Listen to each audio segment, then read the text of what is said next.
स्वागत है आपका आपके अपने YouTube चैनल ऑथेंटिक क्लासेस पर। तो आज हम उपस्थित हैं आपके बीच में पॉलिटी की एक नई क्लास के साथ। हमने पिछले कक्षा में पढ़ा था, पॉलिटी की कक्षा में मुख्यमंत्री के बारे में, मुख्यमंत्री से संबंधित अनुच्छेद देखे थे। अभी हम देख लेते हैं मुख्यमंत्री, जो राजस्थान के क्रम वाइज मुख्यमंत्री देखेंगे, उनके बारे में चर्चा कर लेंगे। जो भी तक की परीक्षा में प्रश्न पूछे गए हैं उनके जीवन से संबंधित या उनके राजनीतिक परिचय से संबंधित, वो भी हम इस वीडियो में देख लेंगे। तो बहुत ही शॉर्ट में, बहुत ही अच्छे से और परीक्षा लायक मैटर आपको उपलब्ध होगा। तो आज जुड़े रहिए हमारे साथ में। हम पढ़ते हैं राजस्थान के मुख्यमंत्री, राजस्थान के प्रमुख मुख्यमंत्री हम पढ़ लेते हैं। आज का टॉपिक है राजस्थान के प्रमुख मुख्यमंत्री।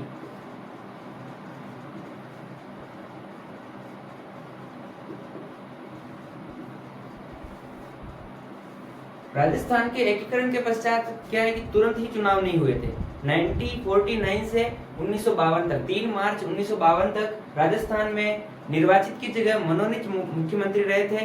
3 मनोनीत मुख्यमंत्री रहे थे। उन तीनों को हम सबसे पहले वहीं से शुरुआत करते हैं। और हम क्या करेंगे, एक क्रम वाइज ही इनका परिचय देखते जाएंगे, जिससे हमें इनका क्रम भी याद रह जाएगा। और एक स्टोरी से माध्यम से हम परिचय पूरा पढ़ते जाएंगे, ताकि क्रम और ये परिचय दोनों एक साथ याद रह सकते हैं। सबसे पहले हम पहले मनोनीत मुख्यमंत्री रहे थे राजस्थान के पंडित हीरालाल शास्त्री। पंडित हीरालाल शास्त्री, पंडित हीरालाल शास्त्री ये कहते हैं राजस्थान के फर्स्ट मनोनीत मुख्यमंत्री। यानी इनका निर्वाचन यानी चुनाव के द्वारा नहीं, ये केंद्र के द्वारा मनोनीत किए गए थे। तो राजस्थान के प्रथम मनोनीत सीएम कौन थे? हीरालाल जी शास्त्री। इनके बारे में परिचय देख लेते हैं हम। इनका सामान्य परिचय ये है, ये जयपुर के जोबनेर से संबंधित है। इनका संबंध किससे है? जोबनेर, जयपुर। और राजस्थान की राजनीति और राजस्थान में जो हम पढ़ते हैं प्रमुख किसान आंदोलन या प्रमुख राजस्थान के एकीकरण से संबंधित, इनमें भी इनका बहुत योगदान था। तो आज हम देख लेते हैं प्रजामंडल आंदोलन के प्रमुख, जयपुर में ये प्रमुख थे। तो आज इनके बारे में उनसे जुड़ी हुई हम प्रमुख जानकारी देख लेते हैं। ये इन्होंने जेंटलमैन एग्रीमेंट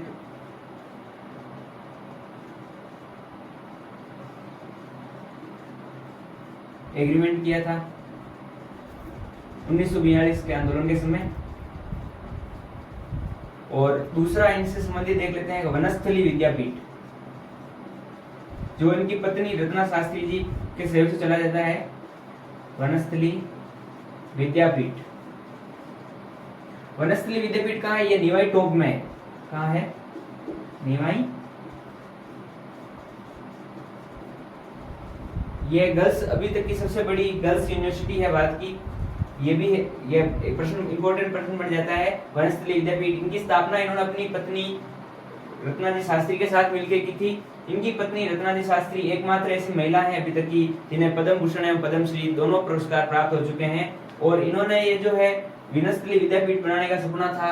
ये इनकी पुत्री थी एक शांताबाई, उनकी मृत्यु, उनका वो क्या है कि जब खेलती थी बचपन में तो वैसे घरौंदे बनाती थी, जो घर होते हैं ना घारे के या मिट्टी के बने हुए, तो वो बनाती थी और बोलती थी ये मेरा स्कूल है, ये वैसा है। तो थोड़े दिनों बाद क्या है कि उनकी मृत्यु हो गई थी इनकी पुत्री की, कमी अवस्था में। तो उनकी स्मृति में या उनसे इंस्पायर होकर इन्होंने एक स्कूल बनाया था, जो वनस्थली विद्यापीठ सबसे बड़ी गर्ल्स यूनिवर्सिटी है।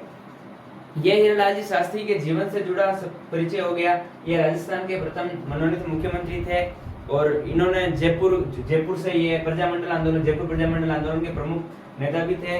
और इससे बहुत सारी जानकारी है जो हम प्रजामंडल में जब पढ़ेंगे, आपको हिस्ट्री पढ़ी जाएगी तब पढ़ा दी जाएगी। अभी आपको प्रमुख रूप से ये चीजें याद रखनी है। दूसरे मुख्यमंत्री हम देख लेते हैं। ये भी क्या है? मनोनीत ही है। और ये है CS वेंकटाचार्य।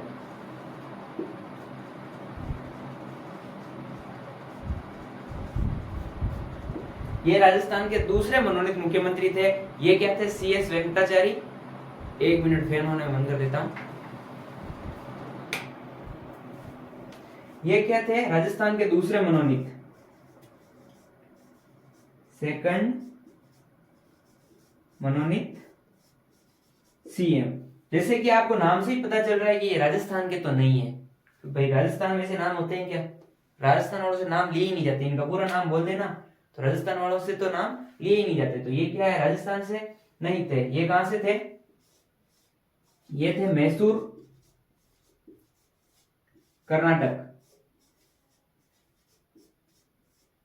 कहां से थे, मैसूर कर्नाटक से। ये क्या थे, एक आईसीएस अधिकारी थे, आईसीएस अधिकारी थे।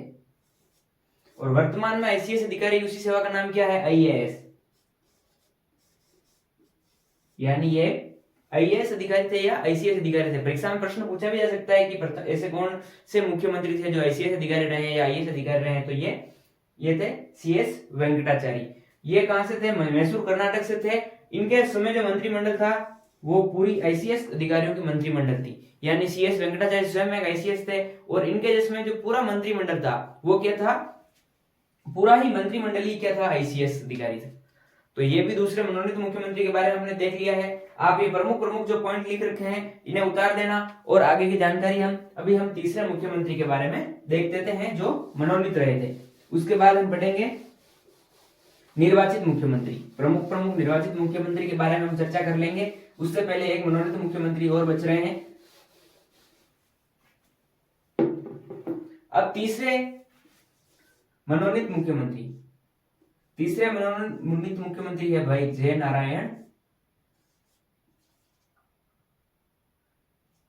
नारायण व्यास।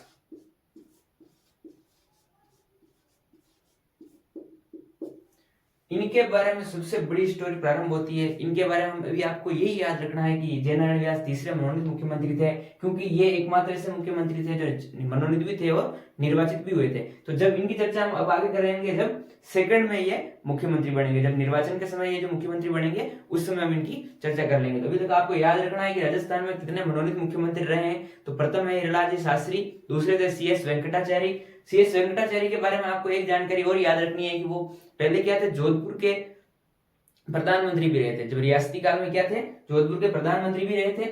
और तीसरे कौन है, जय नारायण व्यास, जो कि जिनका जन्म जैसलमेर में हुआ है और जोधपुर इनका कर्म क्षेत्र था। तो इनके बारे में हम आगे और जानकारी देख लेते हैं। उससे पहले हम देख लेते हैं अब क्या होगा, चुनाव होगा। 1952 का समय है, चुनाव होगा।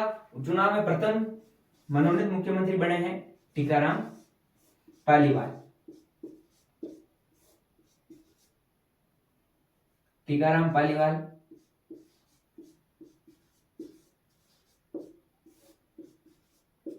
ये क्या है, प्रथम निर्वाचित सीएम।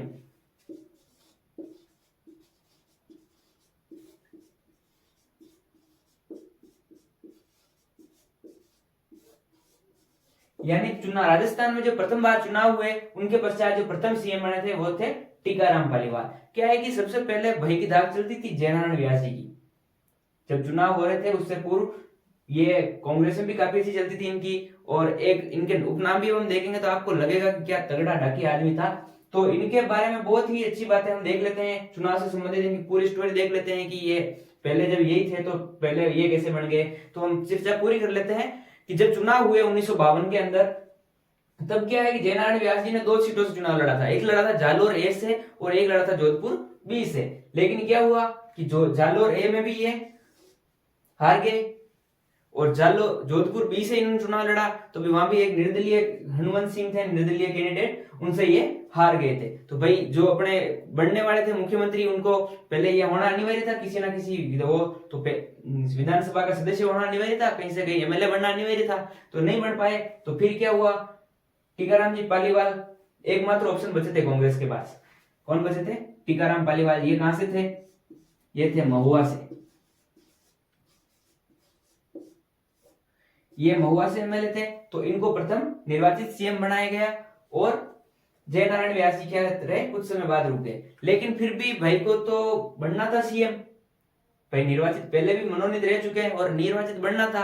तो इन्होंने क्या किया, फिर किशनगढ़ विधानसभा सीट,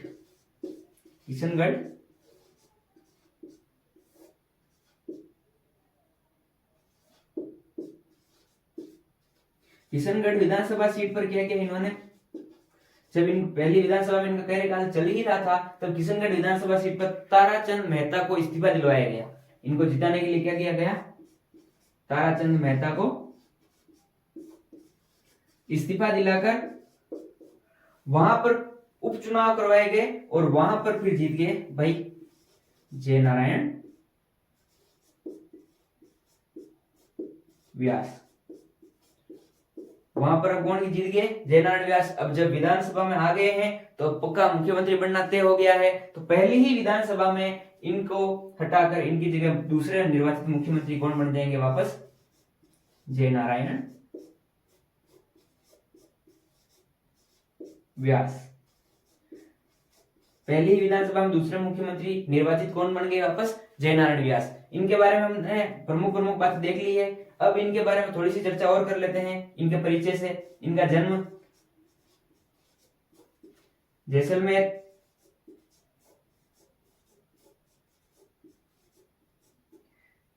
जैसलमेर में इनका जन्म हुआ था, लेकिन इनका कर्म क्षेत्र क्या यानी कर्म भूमि क्या थी? जोधपुर। तो ये जोधपुर के प्रमुख फेमस प्रसिद्ध जोधपुर से हैं, लेकिन इनका जन्म कहाँ हुआ था? जैसलमेर में। चलिए अब जानकारी यहाँ पे हम यहाँ पे देख लेते हैं, थोड़ी सी यही वही है, एक ही व्यक्ति है। तो यहाँ पर हम इनकी जानकारी देख लेते हैं। इनके उपनाम, भाई जितने खतरनाक आदमी थे, जितने डाकी आदमी थे, उतने ही उनके नाम खतरनाक है, उपनाम भी। इनका एक नाम है लक्कड़ का फक्कड़, लक्कड़ का फक्कड़। इनको दूसरा कहा जाता है शेर ए राजस्थान। नाम देखो, नाम सुन के जो सजाएगा आपको, शेर ए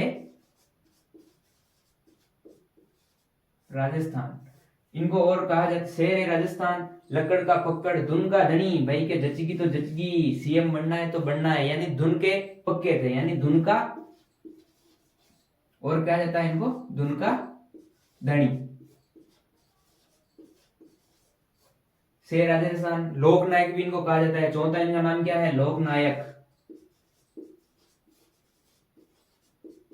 ये इनके प्रमुख उपनाम हमने देख लिए हैं, धुन का धनी, लक्कड़ का फक्कड़, शेर ए राजस्थान और लोकनायक। यहाँ पर हमने जय नारायण व्यास से जुड़ी बड़ी बड़ी जानकारी हमने देख ली है। और वापस हम जब जोधपुर प्रजामंडल पढ़ेंगे तो उस समय भी इनको वहां पर सिवाना दुर्ग में बंदी बनाया गया था, या रियासती व्यवस्था के जो ये सबसे बड़े वो थे, सामंती व्यवस्था के सबसे बड़े कट्टर विरोधी थे। तो इनके बारे में वो चर्चा हम जब इतिहास के अंदर प्रजामंडल आंदोलन पढ़ेंगे तब कर लेंगे। तो ये इनकी प्रमुख प्रमुख चीजें देख ली है। इन्होंने कुछ पत्र पत्रिका भी निकाली है, तरुण राजस्थान जो ब्यावर से निकालते थे, पी, एक इनकी पत्र पत्रिकाएं देख लेते हैं प्रमुख। यहाँ से पहली है पी, ये किसमें निकलती थी?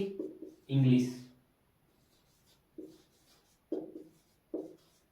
हमारे पढ़ने हम पढ़ने के तो काम किए नहीं, हम तो इंग्लिश में डूबा हुआ है। तो इंग्लिश में पहली क्या थी? पी, हम सिर्फ पी ही बोल सकते हैं। दूसरी है तरुण राजस्थान,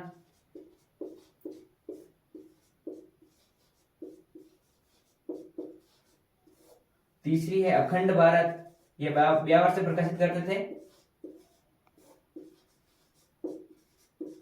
तरुण राजस्थान में आपको लगता होगा विजय सिंह जी पत्रिक याद आए होंगे। विजय सिंह जी पत्रिक तरुण राजस्थान के संपादक हैं, जबकि जय नारायण व्यास इसके प्रकाशक थे। तो जय नारायण व्यास जी के बारे में हमने महत्वपूर्ण चर्चाएं कर ली है। अब हम जय नारायण व्यास के बारे में पहली ही विधानसभा में बढ़ने वाले तीसरे निर्वाचित मुख्यमंत्री के बारे में देख लेते हैं। जिससे हम क्रम के बाद चले जा रहे हैं। आपको याद रखना है, क्रम के भी प्रश्न पूछे जाने लगे हैं आजकल की परीक्षाओं में, तो क्रम के अनुसार भी आपको बढ़ना है।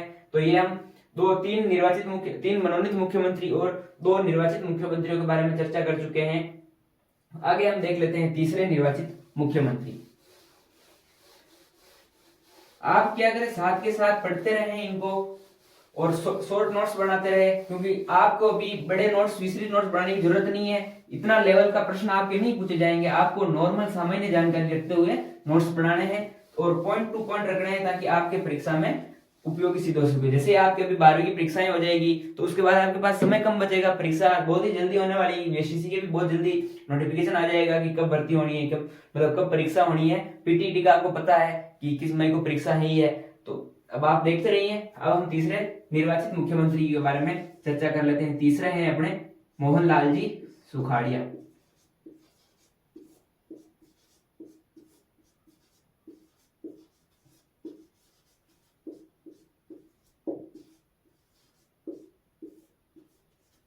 ये भी भाई साहब जय नारायण व्यास के साथ ही, जय नारायण व्यास से भी बड़े वाले, बहुत ही अच्छे व्यक्तित्व वाले और राजस्थान के एक प्रसिद्ध मुख्यमंत्री रहे हैं। ये राजस्थान के सबसे ज्यादा कार्यकाल वाले मुख्यमंत्री भी रहे हैं। तो इनके बारे में हम देख लेते हैं। ये किस पहली ही विधानसभा में हो रहे हैं। ये 2 साल वो रहे थे, और पहली विधानसभा में सबसे ज्यादा समय तक भी यही रहे थे, और कुल मिलाकर भी अब तक सबसे ज्यादा समय तक मुख्यमंत्री रहने वाले कौन है? मोहनलाल सुखाड़िया। इनका जन्म कहाँ हुआ था? इनका जन्म हुआ था झालरापाटन।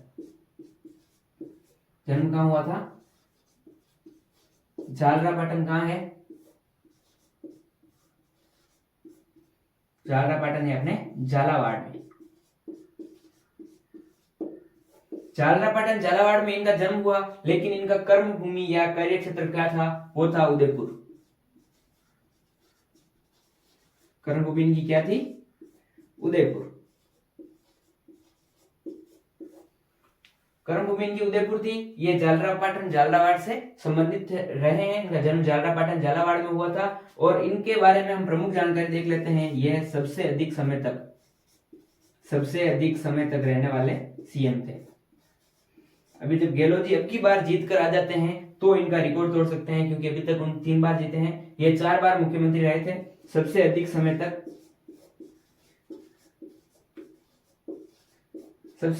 समय तक रहने वाले सीएम थे।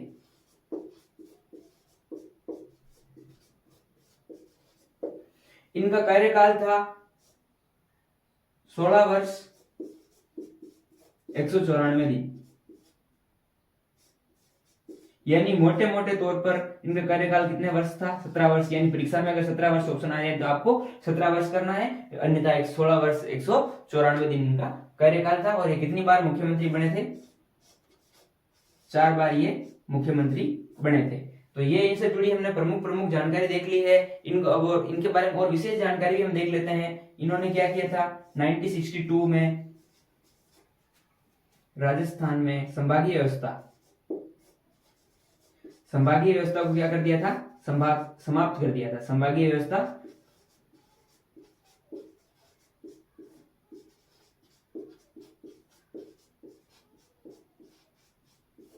यहाँ पर एक आप नोट डालकर और लिखना ना, हमने हीरालाल जी शास्त्री के बारे में पढ़ा था, तब एक चीज हम भूल गए थे। जो राजस्थान में संभागीय, आप लिख लेना बीच में ही कि हीरालाल जी शास्त्री के वहां पर कि हीरालाल जी शास्त्री राजस्थान में संभागीय व्यवस्था के जनक माने जाते हैं। यानी संभागीय व्यवस्था की शुरुआत राजस्थान में किसने की थी? हीरालाल जी शास्त्री ने। जबकि 1962 में संभागीय व्यवस्था को समाप्त किसने कर दिया था? मोहनलाल जी सुखाड़िया ने। मोहनलाल सुखाड़िया के बारे में हमने प्रमुख चीजें देख ली है। इनको क्या कहा जाता है? आधुनिक राजस्थान का निर्माता। तो क्या कहा जाता है? आधुनिक राजस्थान का निर्माता भी कहा जाता है। क्या कहा जाता है? आधुनिक राजस्थान का निर्माता। भाई सबसे ज्यादा कार्यकाल इनका रहा है, तो सबसे ज्यादा विकास भी इन्होंने ही करवाया होगा पूरे राजस्थान में, इसलिए क्या कहा जाता है? इनको आधुनिक राजस्थान का निर्माता कहा जाता है। इनके पिता एक क्रिकेटर थे, ये भी क्रिकेट के बहुत बड़े शौकीन थे, और ये खुद स्वयं भी एक क्रिकेटर थे। ये इनका जीवन परिचय और इनका राजनीतिक परिचय हो गया है। अब हम अगले मुख्यमंत्री के बारे में देख लेते हैं, मोहनलाल सुखाड़िया के बारे में। ये जो मोटी मोटी जानकारी है ये आप उतार लें।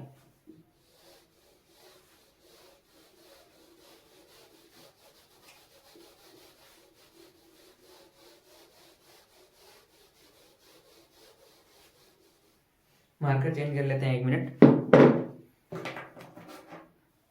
अब हम देख लेते हैं मोहनलाल सुखाड़िया के बाद आ जाते हैं चौथे सीएम। यानी मोहनलाल सुखाड़िया 4 बार रह चुके थे, और उनके बाद अब मुख्यमंत्री बने हैं बरकतुल्लाह खान।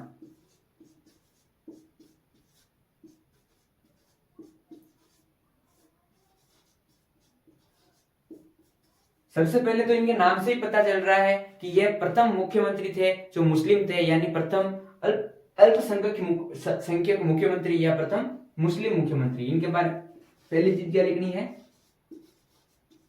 प्रथम अल्पसंख्यक सीएम।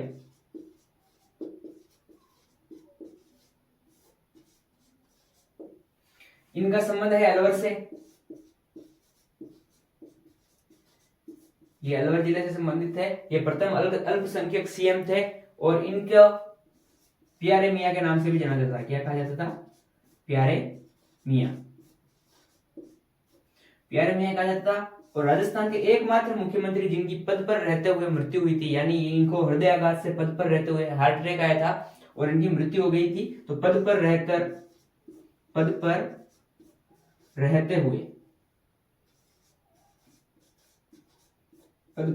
हुए मृत्यु वाले सीएम, यानी इनकी पद पर रहते हुए मुख्यमंत्री ऐसे थे जिनकी मृत्यु हो चुकी है, मतलब हो चुकी थी। तो पद पर रहते हुए मृत्यु किनकी हुई थी? प्रथम मुख्यमंत्री तो वो कौन थे? बरकतुल्ला खां। तो आप इनको भी उतार ले एक बार, प्रमुख प्रमुख जानकारी। और हम देख लेते हैं आगे, पांचवें निर्वाचित मुख्यमंत्री देख लेते हैं हम।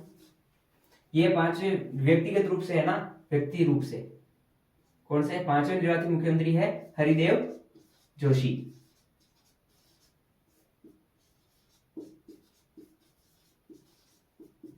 इनके बारे में प्रमुख चर्चा कर लेते हैं हम। इनका जन्म हुआ था खादू गांव बांसवाड़ा। जन्म कहां हुआ था? खादू गांव बांसवाड़ा में इनका जन्म हुआ था। ये राजस्थान के 3 बार मुख्यमंत्री रहे थे। इनका जन्म खादू गांव बांसवाड़ा में हुआ था। ये 10 बार एमएलए रहे थे। 10 बार ये एमएलए का चुनाव जीतकर एमएलए बने थे और 3 बार राजस्थान के मुख्यमंत्री बने थे हरिदेव जोशी। पहले हम इनके बारे में एक चीज और देख लेते हैं। जो संभागीय व्यवस्था उन्होंने शुरू की थी, समाप्त कर दी थी मोहनलाल सुखाड़िया ने, उनको वापस शुरू करने का श्रेय जाता है हरिदेव जोशी को। 1987 में संभागीय व्यवस्था पुनः प्रारंभ की थी हरिदेव जोशी ने।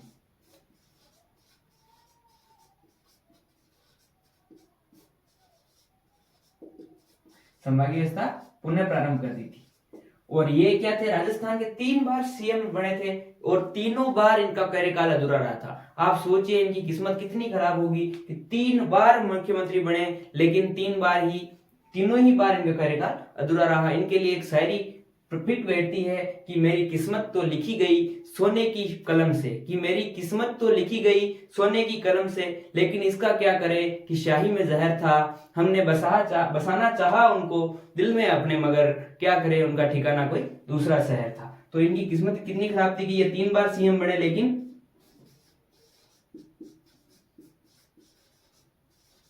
लेकिन कार्यकाल क्या है?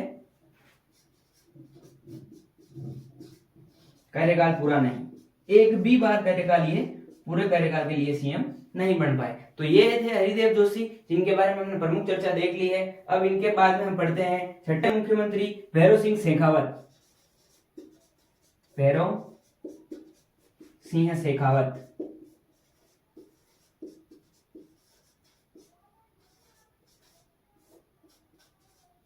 इनके बारे में एक बार प्रश्न भी पूछा गया था कि राजस्थान में बाबोसा हुक्म के नाम से किन सीएम को जाना जाता है? तो इनको क्या कहा जाता है? बाबोसा हुक्म, या बाबोसा किसे कहा जाता है? इनको, ये इनका उपनाम हो गया। अब हम आगे देख लेते हैं इनके बारे में प्रमुख जानकारी। तो ये राजस्थान के 3 बार सीएम रहे थे। ये भी कितनी बार रहे थे? 3 बार सीएम रहे थे। और इनके बारे में सबसे इंपॉर्टेंट जानकारी यह है भैरव सिंह जी शेखावत के बारे में कि ये भारत के 11वें उपराष्ट्रपति रहे थे। क्या रहे थे? 11वें उपराष्ट्रपति।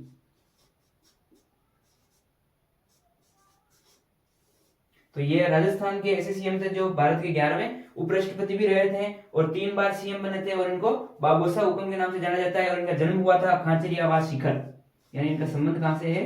खाचरियावास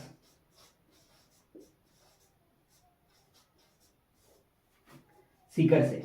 सीकर जिले के रहवासी थे ये और इनका जन्म हुआ था खाचरियावास के अंदर। तो ये इनके बारे में हम प्रमुख जानकारी देख चुके हैं। हम वही जानकारी पढ़ रहे हैं जो परीक्षा लायक है और आपके जो सीईटी 12th लेवल, बीएसटीसी और पीटीईटी के अंदर पूछी जानी है, और वही जानकारी हम पढ़ रहे हैं। तो आप इनको उतार लें और हम आगे के बारे में देख लेते हैं कि अगले मुख्यमंत्री कौन सा है। आगे हम देख लेते हैं भैरव सिंह जी शेखावत के बाद आ जाएंगे 7वें मुख्यमंत्री।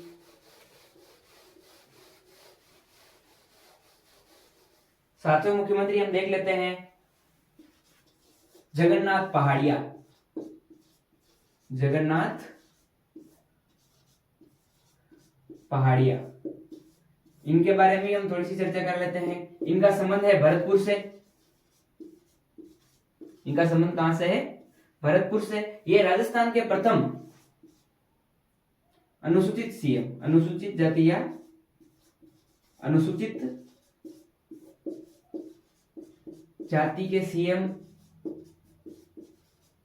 या प्रथम दलित सीएम भी प्रश्न पूछा जाता है। प्रथम दलित सीएम, तो वो कौन है? जगन्नाथ पहाड़िया। इनका संबंध कहां से है? भरतपुर से। तो ये जगन्नाथ जी पहाड़िया के बारे में प्रमुख जानकारी हो गई। इन्होंने एक बार महादेवी वर्मा है उनके बारे में कुछ टिप्पणी कर दी थी, तो इनके उसके पश्चात इनको इस्तीफा देना पड़ गया था। तो अब जगन्नाथ पहाड़िया जी के बाद में हम देख लेते हैं शिवचरण माथुर। शिवचरण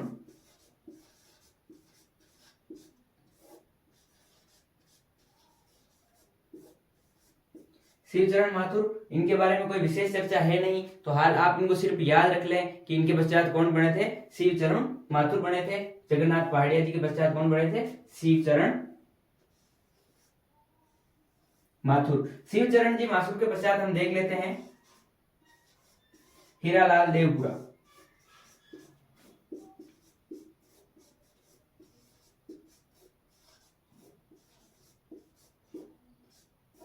ये जो हीरालाल जी देवपुरा है, ये राजस्थान के एकमात्र सीएम, यानी एकमात्र इनका संबंध देख लेते हैं पहले। ये संबंध संबंधित कहां से है, केलवाड़ा राजसमंद से। इनके शिवचरण जी माथुर के बारे में कोई भीलवाड़ा से है तो आपको बता दूंगी, ये भीलवाड़ा जो नगर परिषद है उसके चेयरमैन भी रहे थे, नगर पालिका भीलवाड़ा के चेयरमैन भी रहे थे। तो वो, और उसके बारे में आगे हीरालाल जी देवपुरा के बारे में देख रहे थे, इनका संबंध कहां से है, केलवाड़ा राजसमंद से। और इनके बारे में प्रमुख जानकारी यह है कि राजस्थान के ऐसे सीएम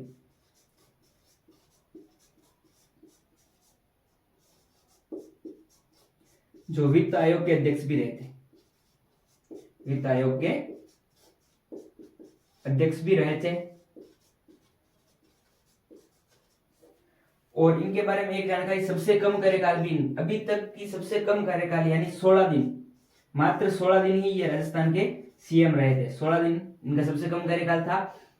ये था शायद 10 फरवरी से जो मार्च था, है ना, तो ये 16 दिन के एकमात्र ऐसे मुख्यमंत्री थे सबसे कम कार्यकाल, यानी कम कार्यकाल यहां पे लिख लेता हूं मैं,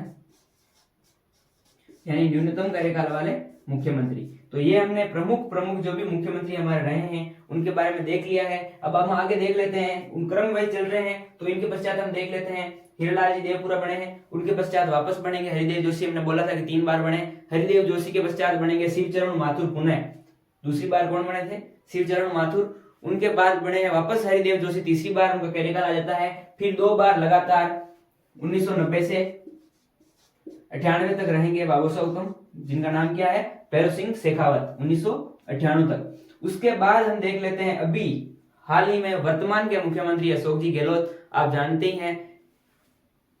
उसके बाद 1998 के पश्चात पहली बार 1998 में जीते थे अशोक जी गहलोत, उनके पश्चात फिर आ जाएगी वसुंधरा जी, फिर अशोक जी गहलोत, फिर वसुंधरा जी और फिर अशोक जी गहलोत। और यही, तो जुड़े रहिए हमारे साथ ऑथेंटिक क्लासेस पर और देखते रहिए, और सभी साथियों के साथ शेयर करें, सब्सक्राइब करें और अधिक से अधिक शेयर करें ताकि सभी अधिक लोग हमसे जुड़ सकें। और आपके लिए बहुत ही जल्द हम डिजिटल बोर्ड की व्यवस्था करने वाले हैं, तो वो भी हम आपको सूचना दे देंगे कब तक हो जाएगा। तो धन्यवाद, जुड़े रहिए आपके अपने चैनल ऑथेंटिक क्लासेस पर।